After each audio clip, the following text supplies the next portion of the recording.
What's up, YouTube? Welcome, episode 4, Life with Football. I'm Kyle Smith, Platform Sports League. In this episode, my good friend, former kicker, Ben Jones, comes by the studio. We get into his recruiting story from not kicking a football in an organized football game until his senior year, going to Butler University, an FCS school here in Indy, transferring to Big Ten Purdue University, and going on after college to be a leader in the real estate game and tear it up here in Indianapolis. It's got some great stories. We get into some memories, all that good stuff. I appreciate you tuning in. Before we start, I want you guys to go and check out Platformsportsleague.com. On there, we're diving into football culture, okay? A whole lot of good information for high school kids right now, looking at their highlight film, doing some reactions to their videos, offering some tips, tricks, what college coaches look for, etc. Some good stuff there. We got some throwback stuff. What did legends like Joe Burrow look like in high school in his highlight film? We're building a prospect board for class of 2021 to get sent out to college coaches. And we got some events coming up that I'll be at and we'll get involved with. And way, way, way more. We got a whole lot coming. I appreciate you tuning in. Let's get it. Ben Jones. What's up, man? How are you? Excellent. Welcome. What do you think of my studio? This is pretty awesome. I mean, got the old locker. I mean, it takes you back to memory lane. It does. The good old days in West Lafayette. Who was your locker next to at Purdue? So I was 35, so I had Nico Kudavides to my right, and then Dan Bick to my left for basically the majority of my career. Both linebackers. Yeah. Nico is a baller. Nico's a baller. Is one of the most entertaining personalities I came across in my time at Purdue. I mean, great guy. Talked so much smack that, I mean, it's just there's something new every day. I'm already random right now, but have you ever talked smack on a football field in college? I never talk smack. I was not a guy like that. You know, I think after a couple kicks, I may have said a couple things, just the guys that get up in your face or, say stuff throughout the game. But would I consider myself a trash talker on a scale of 1 to 10? Probably a 1.5. Love it. Just not my game. That's it. For those that don't know, Ben Jones, former Purdue kicker, good friend of mine. I was the All-American holder for Ben. It was the whole career, right? You kicked, what, 3 seasons? Yep. So, yeah, we wrote it out together. And, I mean, we had Villarreal as a long snapper. I mean, the three of us, the 3 years I was on the field, I mean, you were there for every play but one. And that was at Arizona. Shoot, I forgot about that. 45-yarder, and I think it was like the third quarter, and we get out there, and you were nowhere to be found. Who held? Brandon Kirsch. He ran out there. Sprinted out, held it with his wrong hand, and, thankfully I still made it. Well, this is interesting because, all right, most holders are either backup quarterbacks or specialists, like punters or another kicker or something like that, right? Mm-hmm. Yeah. Rarely is there maybe a wide receiver. Has there ever been a safety coming back, number one that started in defense, started on defense, came back and held for kicks? So for those that really just thinking about the timeline, you're on defense, you get off the field, you're getting coached up on the sideline, go over X's and O's, not really paying attention to what's going on.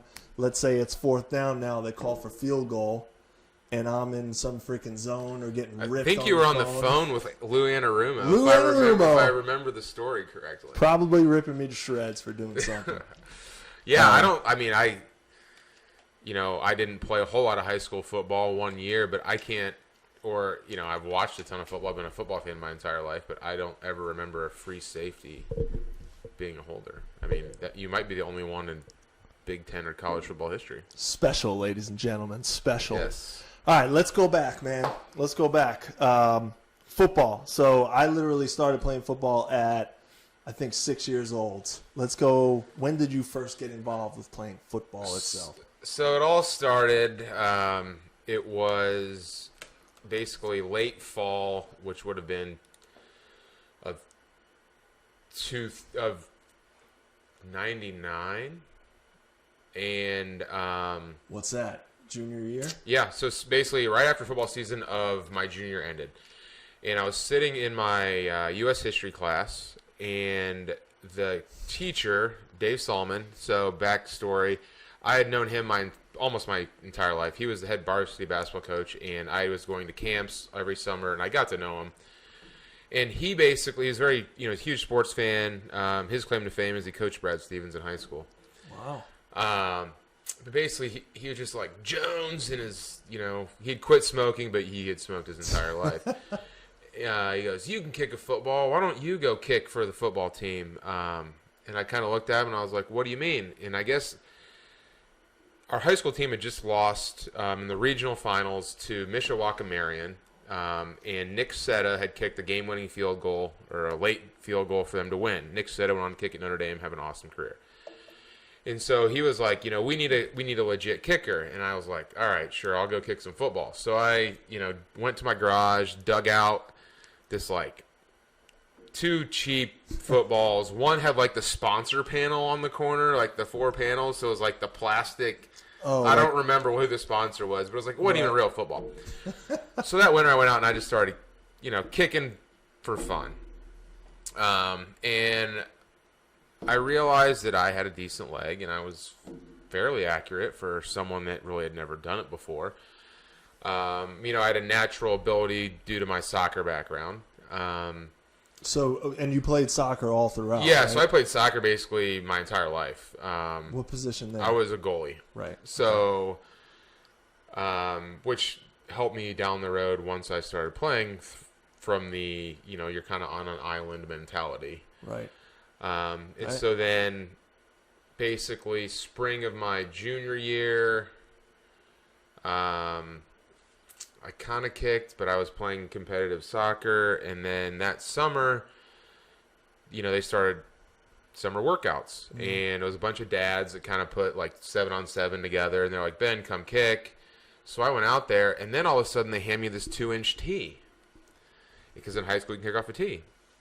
And I was just like, I was going back to 55 yards and just. Was that literally the first time you kicked off a 2-inch tee? Yeah, I literally, because soccer I kicked off the ground, and right. I knew nothing. I was so naive. Wow, yeah. And so long story short, I go out during 2-a-days, and so I'd go to soccer 2-a-days in the morning, come over in the back half of the morning, and I'll never forget they put me out on kickoff, and I kicked it over the fence. And they were like... In practice. So, let's backstory. The fence is probably the back of the end zone. Right. We were on a practice field. It wasn't like I kicked it through the upright. I mean, it was... Still legit. It was, yeah. And so, basically, they were like, yeah, sign them up. So, I still, it was just because I had a big leg, and I worked on field goals, and so then there was a freshman. This was fall of my senior year. There was a freshman that had kicked like all through middle school and whatever, and he was good. So I ended up kicking like a handful of field goals and just kicking off my senior year. I did not attempt 1 extra point. And then season ended. We lost in the state championship to Jay Cutler in single overtime. What high school is he from? He's from Santa Claus, Indiana. Played football with John Goldsberry. Another beast at the Boilermaker world. And so I thought my football career was over. That winter, became a student, and then in the spring I played baseball, and I got into Butler. And was that always like a goal school? Is it something you always looked at? And this is purely like, I'm going to college. Yeah, I mean, I knew I was going to college. It was, I didn't want to go to IU. I wanted to go to DePaul.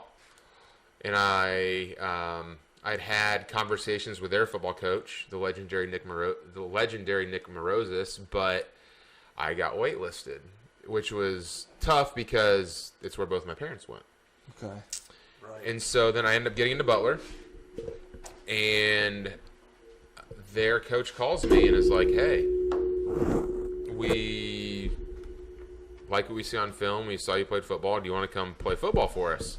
Did you send that film to the coach, or did your coach? I think I may have. I sent my high school film to Purdue. We see where that got me. It worked out. I did. But so basically, Butler was 1AA at the time, which is now FCS, non-scholarship. And what I ended up learning was I wasn't the only kicker they wanted. But I said, hey, sure. You know what? I got in. Let's go play football. I wasn't going to play soccer anymore. I wasn't going to play baseball. And so I basically gave the coach my word that I'd come to Butler. Who's the head guy? Ken LaRose. Oh, no, so he's still in the administration, but he's not a head football coach there. What's the head coach's name? Now? Yeah. Oh, man. I don't know. I do know my boy Matt McCarroll there is coaching wide receivers, though. There you go. Shout out to McCarroll. All right, so you're there. So you show up freshman year, or are you already in college? Well, they say come out. Well, no. So this was like March of my senior in high school. Okay. So then legitimately they know you're going to be on the squad. So I go to my recruiter. I say, all right, I'm going to go there, and then of course I get into DePaul after. But I'm a big guy. I'm like, you committed, you do the right thing. So I went to Butler, and I show up, and I'm one of 6 freshman kickers. 6. That's a big number for kickers, by the way. Yeah, and I was like, when I was talking to them in my recruiting process of a whole day visit and some conversation, it seemed like I was the only guy. Mm-hmm. So I get there and basically throughout 2 days, get some opportunities. They had a senior kicker that had kicked since a true freshman, but he didn't have a big leg, so I ended up winning the kickoff job. Freshman year kickoff. And then they gave me like the 40 and back, so 40 yard and back. Right. So I kicked off basically for the first 3 or 4 games, no field goal attempts, and then my first collegiate field goal attempt, 8 seconds to go against Albion, a small school from Michigan, in the Butler Bowl. And we're driving, and the coach comes up. He's like, "Can you hit this?" And I was like, "Yeah, why not? What do I have to lose?" End up hitting a 46-yarder to win the game. Wow, I did not know that, man. Yeah, it was pretty cool because it all happened so fast. I didn't know. It was just really neat because I'd never attempted anything. Right. I so you go from, I guess, what is that? I don't know, 5-6 months earlier in April or March. Yeah. Not even knowing if I'm going to play. Not knowing if you're playing football to drilling how many yards? 46-yarder. 46-yarder to win a game. That's awesome. And so then the rest of the year I kicked off and kicked basically 40 and back. And during my time at Butler, I met a volunteer coach by the name of Mark Hege.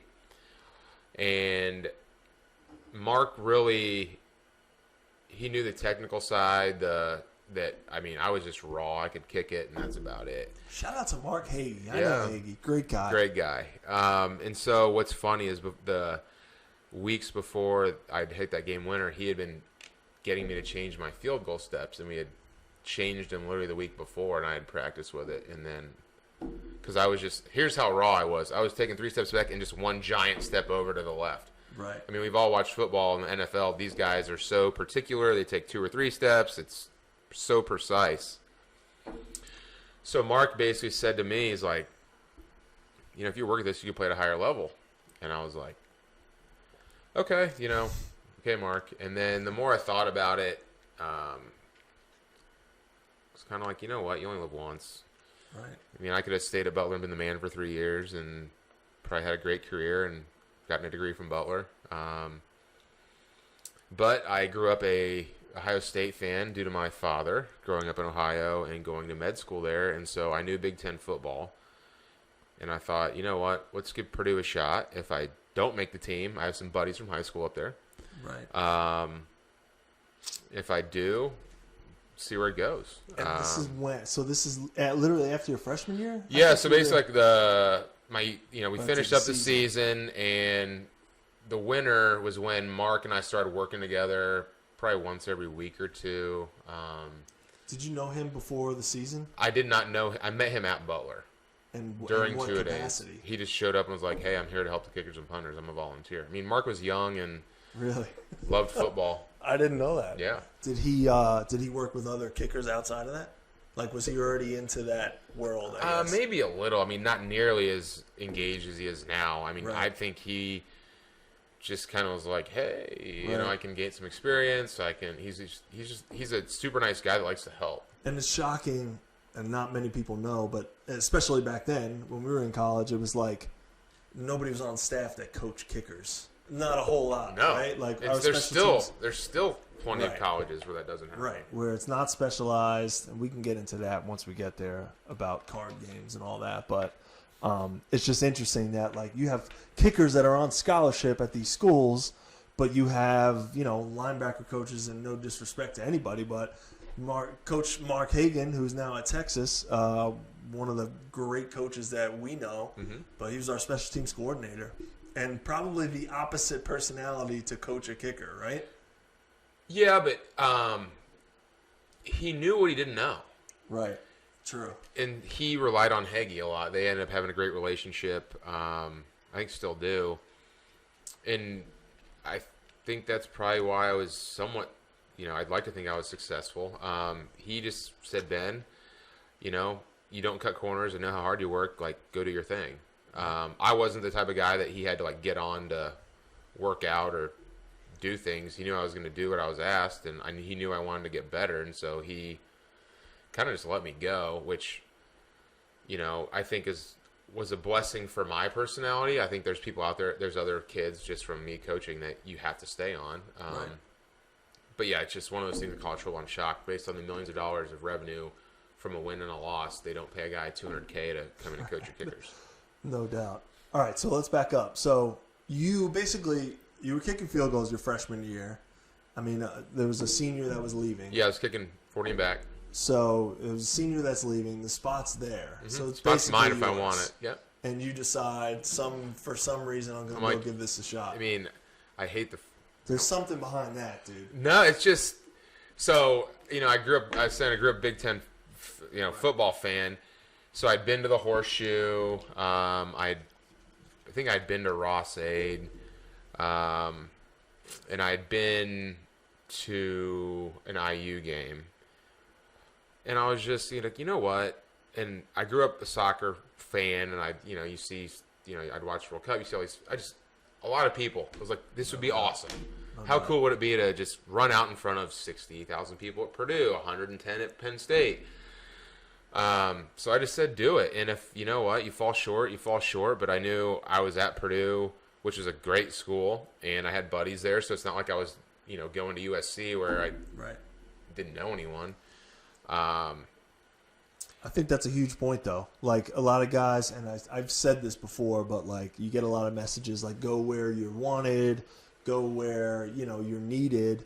But at the same time, screw it. You know what I mean? Like, if you have this dream and you have this want to go give it a shot and roll the dice, and that's you. You live with it. You make the freaking decision. It's one of those where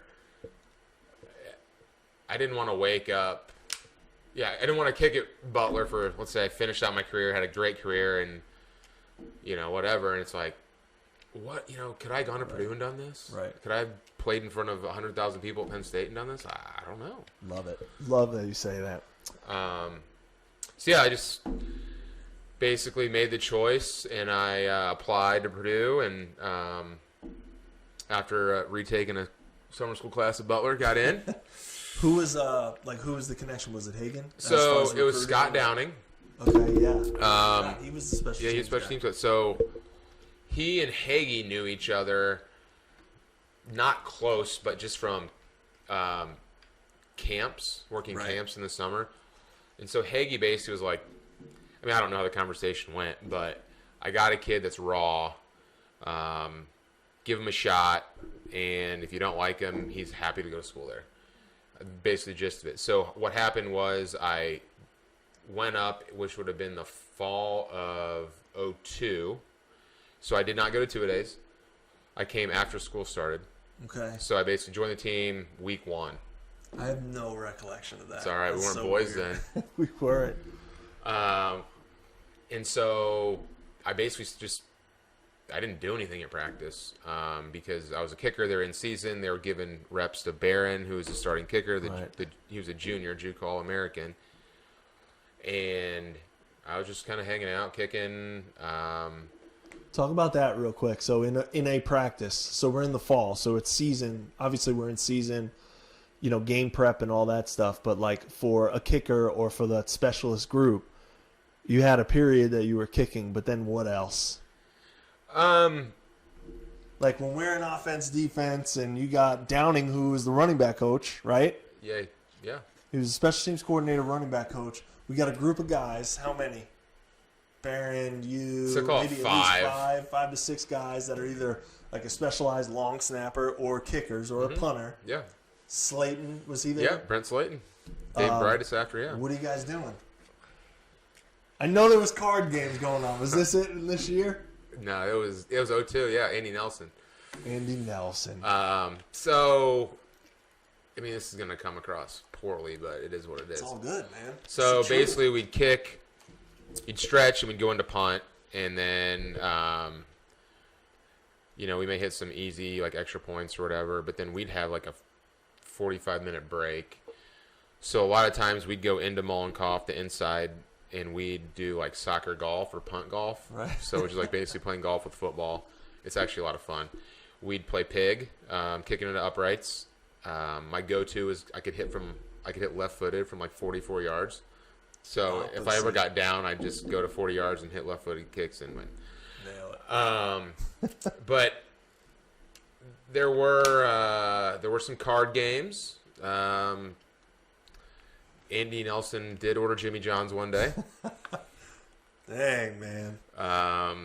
Basically, the point is, I think back then, I think it's changed, obviously. Right. More specialized, more attention, but there was some space in I think, specialists. I mean, it comes across like we did nothing. And I'm a true believer in quality over quantity. If we were to go in there and kick for 2 hours, our legs would be dead. Right. And so what would happen would be we'd have kickoff or kickoff return in the middle of practice. So we'd take the 10 minutes before that, get warmed up. We'd go hit kickoff or go kickoff return. Then we'd come back in. We'd have like 40 minutes till field goal. And that's when we really put our work in. We'd work on steps and, based on how the nets in Mollenkopf were, you could literally divide the uprights in half or like pick a seam. And we'd work on some technical stuff. I'd help Brent with punting and snapping. So it's not like we just goofed around the entire time. And then our the way we did it was field goal was the last thing in practice. And so the last 30 minutes, you're really working, because there's no point in getting warm, getting cold, getting warm, getting cold, getting warm. I mean, right. And honestly, at that point in a season, it's a marathon. So you don't want to be kicking 100 balls a day. And you're judged on how you're performing at the end of practice, so you want to be fresh. Right. And so, depending on if it's your job or not, I mean, if you're competing, like, you're probably not going to do a whole lot of work during practice because you want to be at your best at the end. Makes and sense. so that's the flip side of that is like, yeah, it sounds like we played cards and didn't do anything, but at the same time, like, well, when you had to perform, you wanted to be at your best. No doubt. Love it. All right, so this is your true sophomore year. Yeah, so basically we didn't. Yeah, so I was really doing nothing during. I mean, I was working on at practice. I was kicking and all that, but like I was getting 0 live reps the first 5 weeks, and then unfortunately for the team, it was a blessing for me. I was in the right place at the right time.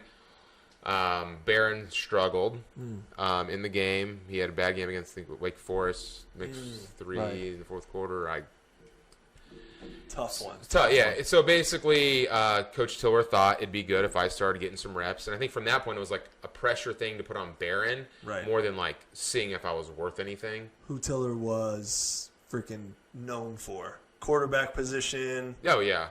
Kicker position. He loved to put heat on whoever just was heat. in the spot. And so Barron and I basically started like week 5, week 6, started splitting reps, the field goal at the end of the season. And I kicked pretty well. I mean, I didn't make every kick, obviously, but I think no offense to Barron, but I had a bigger leg. Right. And I thought I performed pretty well. And so then that spring, basically, they opened up the job to say, all right, compete. Right. So you didn't redshirt. Well, I had to sit out a year. So when you transfer up. Okay, right. So I transferred from 1AA at that time to 1A. You have to sit out a year. So I was sitting you were out. there that fall. That fall, I couldn't play. I was a redshirt. Okay. Yeah. So now we're talking fall 03. Fall 03, I'm a redshirt sophomore. Right. You start getting reps. That's when the back and forth with Barron is happening. So the spring of 03, I started getting reps. Won the job in spring. And then, so I basically then was on the field 03, 04, 05. Gotcha.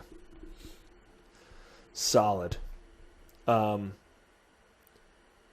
don't know if this is the right spot, but talk about the kicker culture in general. So kickers, long snappers, punters, I feel like all the kickers across the country know each other.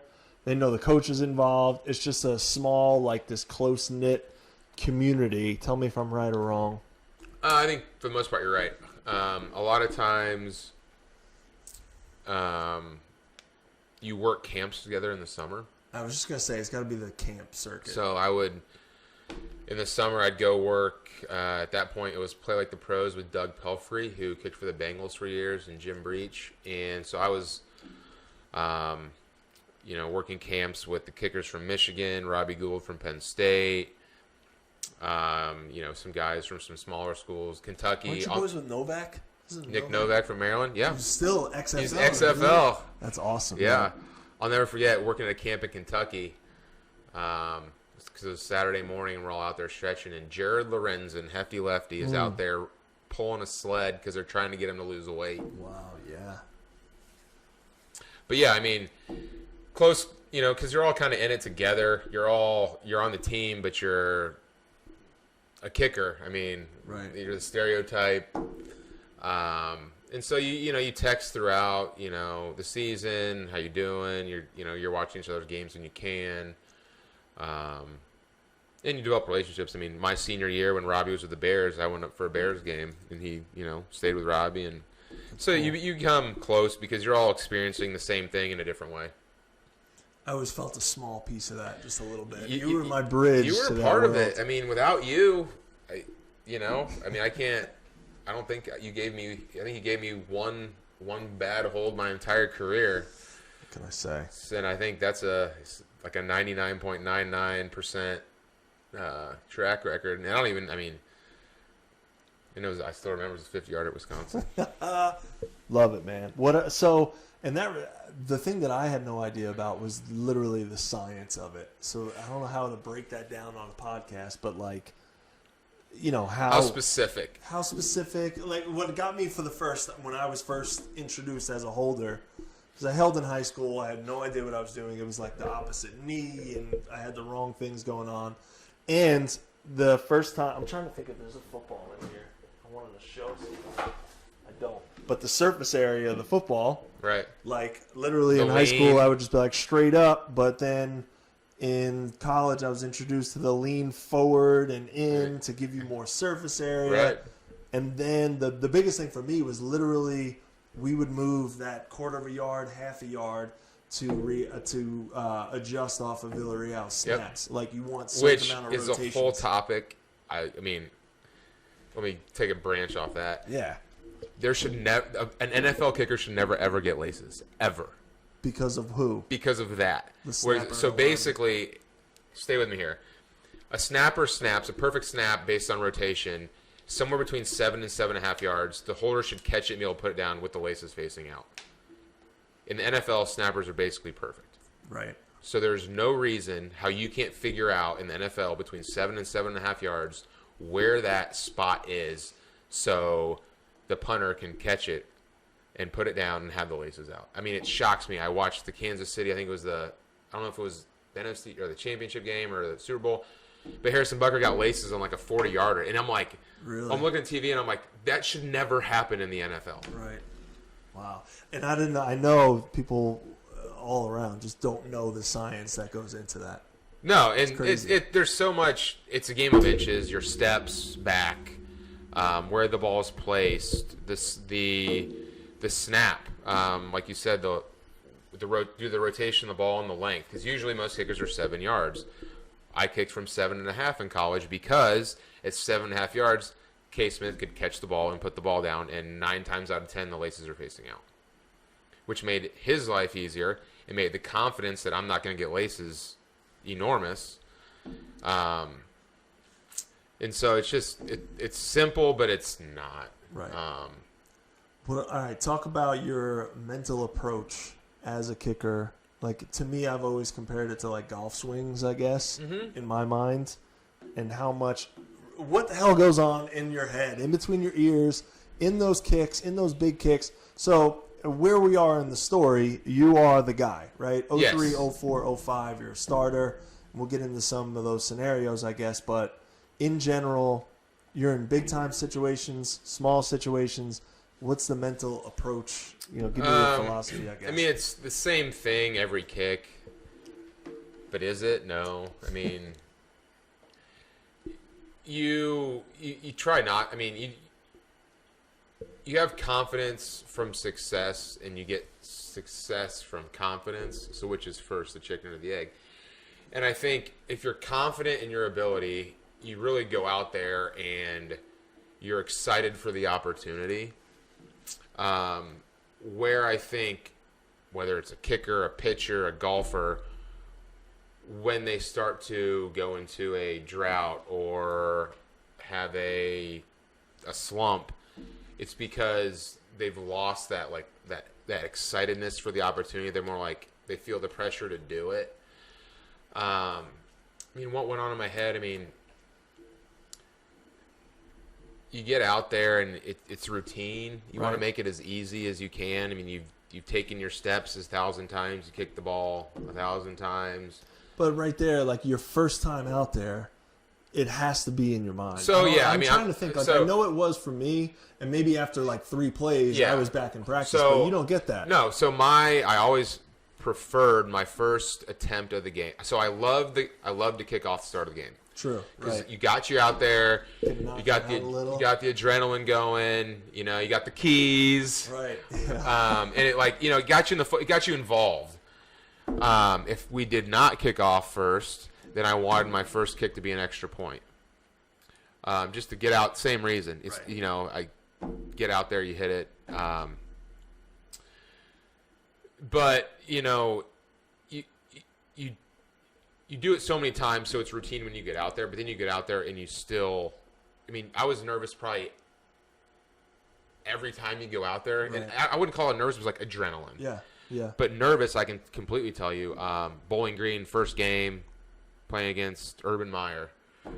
And I didn't realize that. Urban Meyer. Wow, what is that? That's 03. It's funny. Oh, yeah. There's a picture, my first extra point, and it just, I don't know, it's special, but I mean, that was the most nervous I've ever been in my life. Right. Because here I was, I had kicked really 2 years. I had never attempted an extra point in a game, ever. Wow. And so I made it, obviously, and then I have a 38-yarder later in the game, and I was like, here it is. Right. All right, you came all this way. Like, let's see what you're made of. I mean, because, if I say I missed 3 kicks, like, I'm benched, and I'm probably never playing again. Right. And I made it, but if you look at the film, my form was the worst. If you look at every kick in my Purdue career, the worst form of all of them. Was your first attempts in bowling? Yeah, for 38-yarder, and it was like I fell way off, I reached, and honest to God, I think it went in because I was just so hyped and so nervous that I just crushed it. Drilled it. Yeah.